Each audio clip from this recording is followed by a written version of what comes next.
what indeed is crisis management? Crisis management is a process by which an organization as big as the University of the Philippines, can deal with a major unpredictable event that threatens to harm the organization and its stakeholders or the general public, so even all other stakeholders. So it's very important to identify there is a crisis and admit that there is a crisis.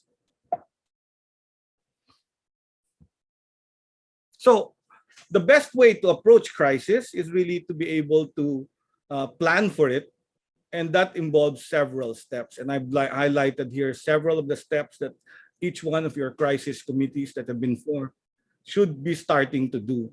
So the first one is, of course, looking at risk.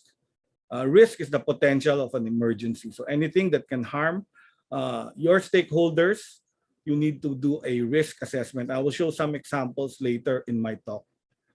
We need to produce plans. So this is exactly why we're holding this workshop, because the System Crisis Committee feels that all our campuses, all the CUs must indeed have their own crisis plans. Then we need to define roles and responsibilities, and this is key, identifying who is in charge in the time of a crisis. So it's very important to define the roles of people, because our roles in the academe are mostly administration and academic, or maybe research. But we need to identify people who will take the helm at the time of a crisis. And of course, this one, we appoint a crisis team. I think this is one of the first actions of our crisis committee at the system level. We ask each chancellor to actually form a crisis team directly under their supervision or authority. And of course, we develop a communications plan. Very key in crisis is crisis communication. And you understand why our chair for the Systems Crisis Committee is the Office of the Vice President for Public Affairs, because often enough, our crisis will start with the crisis or risk communication. So it's very important to have an actual plan on how to manage the crisis. Then, of course, we create an organizational plan so that each one will be able to support each other.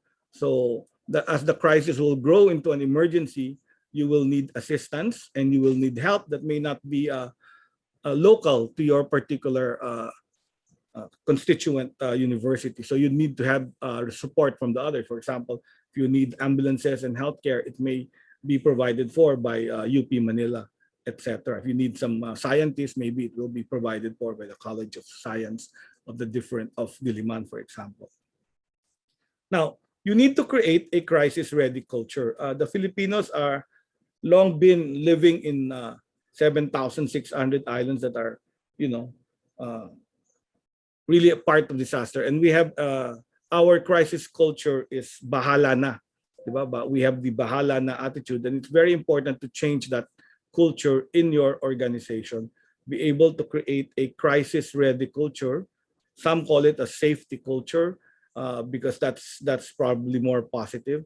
But we've appointed safety officers, and our safety officer at PGH did a wonderful job. If you know his story, he was just operated that morning, and he was helping put out the fire in midnight. So he got a Lapu-Lapu award recently from the president. And then you need to write these plans. Of course, you need to write these plans, and then you need to train everyone so that we have a university that is in a state of flux. The officials change, the students change. Our faculty change. So we have different people at the Philippine General Hospital. I saw this as a problem because our nurses don't stay longer than 2 years and are already off to a job abroad. So I just realized that you really need to catch up and make sure people know the fire plan, even if they're newly hired by the organization.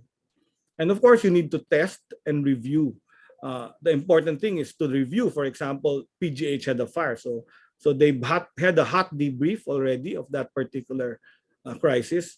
But I'm recommending a more sober debrief, which is a cold debrief, as we call it in the practice.